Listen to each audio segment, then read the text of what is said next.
Hey folks, this is update 104, and in the previous video I forgot to mention we had hit over 100 subscribers. So we were at I think 101 or 102, something like that. We're now at 100.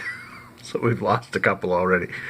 Anyway, yeah, that's life.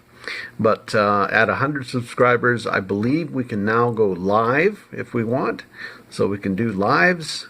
So I might do a pickers roundtable where I get other pickers on and we can discuss the business and tell stories and that sort of stuff.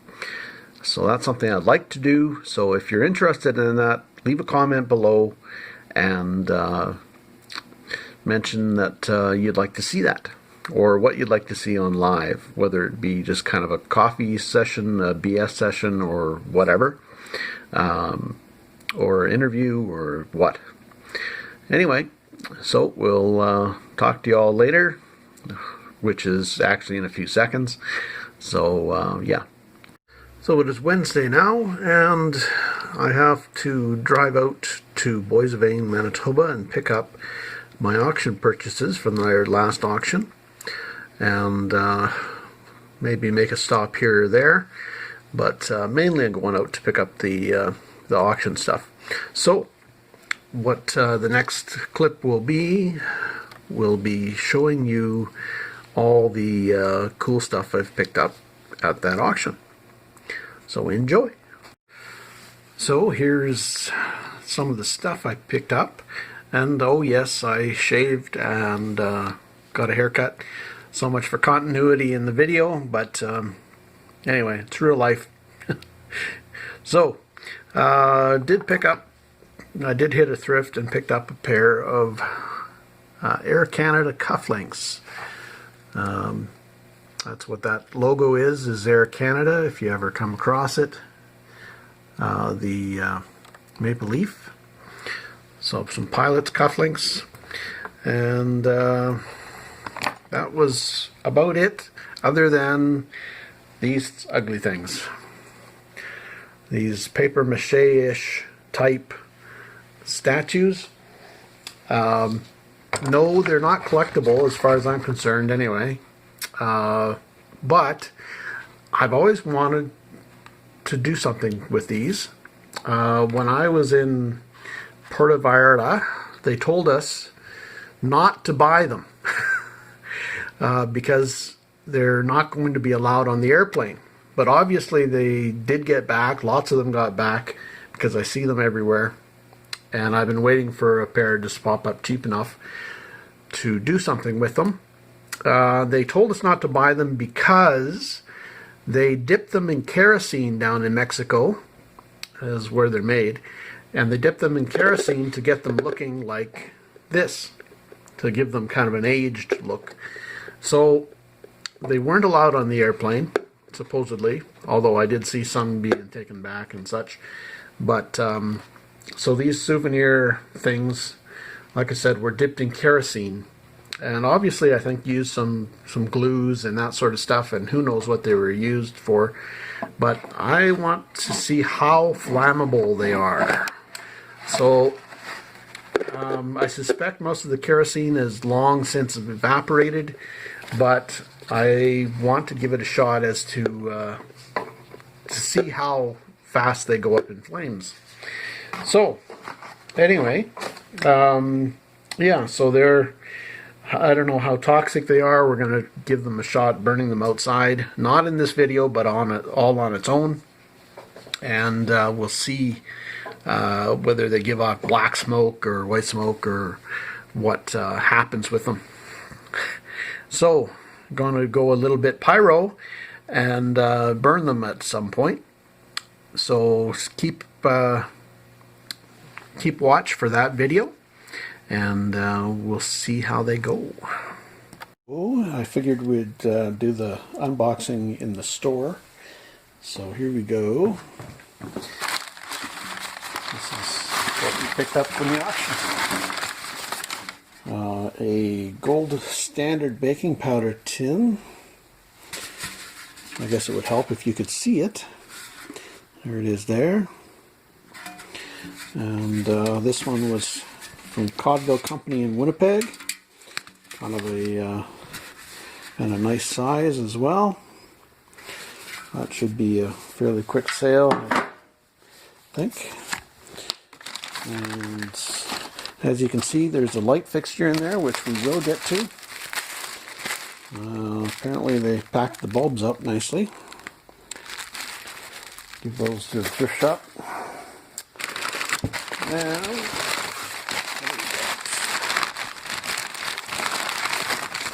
another tin. This is Wiley Simpson Company Limited, wholesale grocers from Winnipeg, Manitoba as well. So that's kind of a cool early tin. If I collected Winnipeg stuff, those would go on my shelf, but I don't anymore, so they'll be available.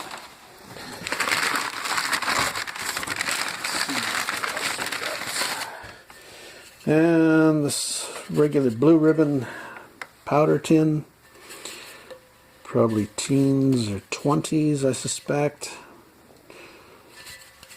Maybe a little later.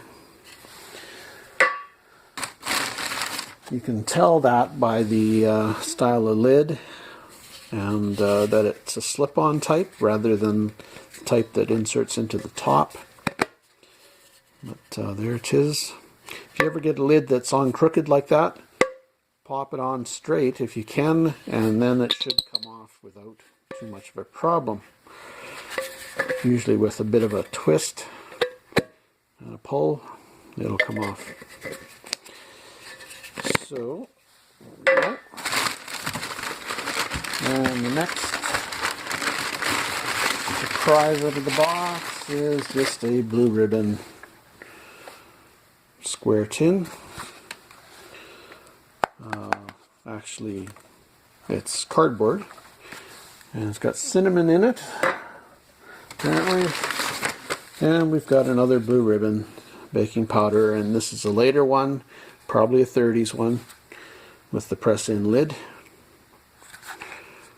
as well. Maybe a little, maybe 40s, more than likely 30s though.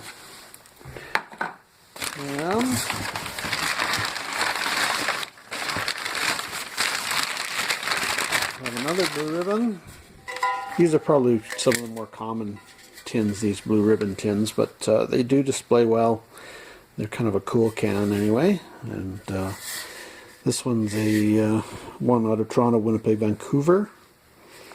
So a little later, probably a 50s tin, more than likely. And what else? Paper out of here. And there you can see the fixture is starting to unveil itself.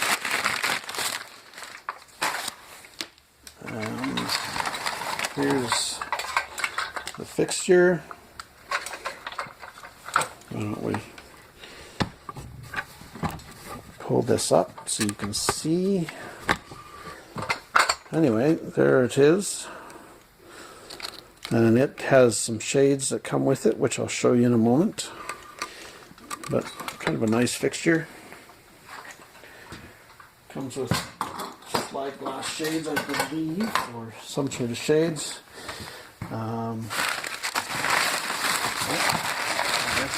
That's almost it for that box. Yeah. Oh no, we've got a couple things yet. Here we go. And we have a die-cast Tootsie toy, a neat Army Jeep. But unfortunately, I think the steering wheel and windshield has been broken off. So that's unfortunate, and it's got some other die-cast issues there. So yeah, I'm not too happy with that, but that's one of these things you cannot see on the photos sometimes. But and I think they listed them as cast iron. I should take a closer look whether it was cast iron or die cast, because these are die cast. They're not cast iron. This one's by Man Oil. So Hopefully that one might be worth a little more, so maybe I'll recoup my money out of that one. It doesn't seem to have the damage that the Tootsie toy does. So, well, oh well. And these two are cast iron. One's a wrecker or a tow truck. Like I said, these are cast iron, so they've got some decent weight to them, and they're nice old ones. They're not modern reproductions, but unfortunately the paint is not great on that one. And this one's missing its wheels, but it's another wrecker, a longer wrecker, but we'll have to see if I can find any wheels that will suffice on that one. Still got the hook though, which is cool. It doesn't appear to be broken anywhere. And this one's made by made in the USA, so it's probably Hubley or one of those companies. So we'll find out what company it is and then price it accordingly. And we've got some costume jewelry. And what did we get in the costume jewelry? This is one of the issues again. It was just a small photograph, so you can't really see what it is. So there's a piece of junk right there. We'll go in a junk bag. And here's a flower of some kind. See if it focuses on that. And that one's made by Coro. So, well, yeah, it's not, oh, it's missing a couple stones. So that'll go in a junk bag because it's missing stones. And this is a piece of costume is again that is unmarked. It's not Sherman or any of those brand names, I don't think, because it is not marked, just generic. So that's maybe a $5 to $15 brooch. And there's an Art Deco piece, but it's kind of a lower end, low grade metal piece. It's just spelter or like a lead basically. And we've got another costume piece, which again is kind of a low grade piece. So another junk bag one. And this is a butterfly. So that's kind of, well, it's got a bit of a redeeming factor, but it's got some wear on the paint, which kind of hurts it. And it's kind of a low grade one as well. You can tell by that ugly pin on the back. It's not really well set. And we've got another pin, kind of a cornucopia sort of thing. I'm not sure, or a torch, or a vase or something. Not sure. Is it upside down? Oh, you know what it is? It's a candle. It's a Christmas candle. And again, low grade, not a great brand name or anything. So, and finally another brooch, but again it's a crappy one, so that'll go in a junk bag. Wow, looks like we got kind of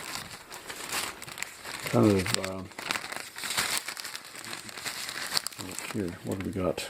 This is a piece of mother of pearl that's been made into a pin. Not really anything fantastic, a $5 piece perhaps. So that's it for that box. We'll go into the next box shortly. So one of the things we don't have to unpack are these. Now these are RCMP riding boots or uniform boots. I don't know if you can see all of them, but anyway, they're pretty cool. Got a pretty decent deal on them. I was happy. And a size 10E if you need to know the size. I'll unpack some more stuff here. Here we go. Oh, these are the shades for that light. One. And really nice slag glass shades.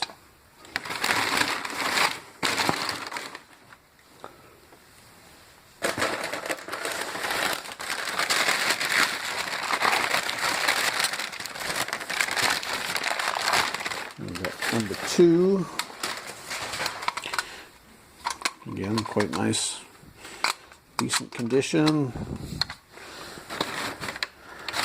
And all original, not messed with. Good.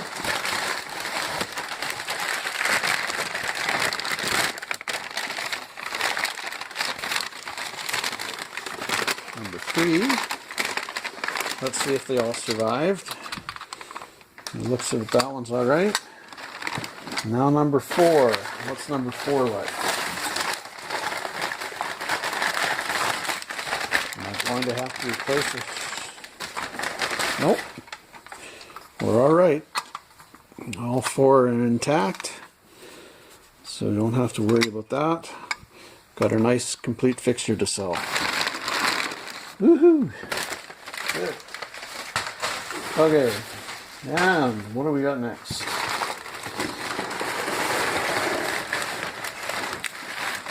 Okay, got something here. I don't remember even what I've got here. Oh, it's a piece of stoneware. Well, again, got a chip on it, which I don't know whether I saw it or not, but anyway, it's still a decorative piece. I don't know whether that's English or Canadian, or if it's Canadian, it's probably Eastern. If it's not Canadian, it's probably US or European, I suspect. It's old. It's got some age. But anyway, put a cheap price on it and move it along. Unless I figure out it's something important. And we've got a nice old ink bottle. Nice stoneware ink bottle right there. Oh, I can hear something inside. And it is cracked. All the way around the bottom. You hear that rattle? Kind of gives a rattling sound. Big crack in it. Well, that one's pretty much not worth anything. Well, maybe $5. Oh yeah, huge cracks. Yeah, it's all glued together, basically. Love it. Love it, England. But it's toast. Almost tempted to throw that one away. Oh well. It's the risk you take. May have been stated in the auction, I don't remember. I was probably after this rather than the ink bottle anyway. I don't know about that one. That one almost sounds like it's got some damage as well, but it's got some good age. Probably 1880s, more than likely. We'll have to find out whether that one's anything special. We'll see. So that's it for that box. Oh, here we go on the last box. So I can find something to unwrap for you. And this, these are side marker lights off a Ford 350. So there you go. Those were kind of cool. So they need relettering, but black put into the lettering, but pretty good shape otherwise.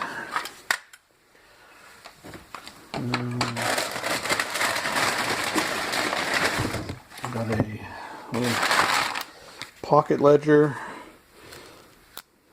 from St. Rose, Manitoba. That's a John Deere pocket ledger. I'll go out on the shelf. Piece of spongeware. Seem to be accumulating quite a bit of this lately. Another piece of spongeware. This might be Medalta, I'm not sure. Well, no, maybe not. Maybe a little too early. Anyway. And well, I don't know if this is last or not. Another piece of spongeware right there. Nice huge mixing bowl. Quite nice condition. These spongeware pieces, a lot of them tend to sound dead. They tend to sound like they've got a crack in them, but it's just that they tend to absorb a lot of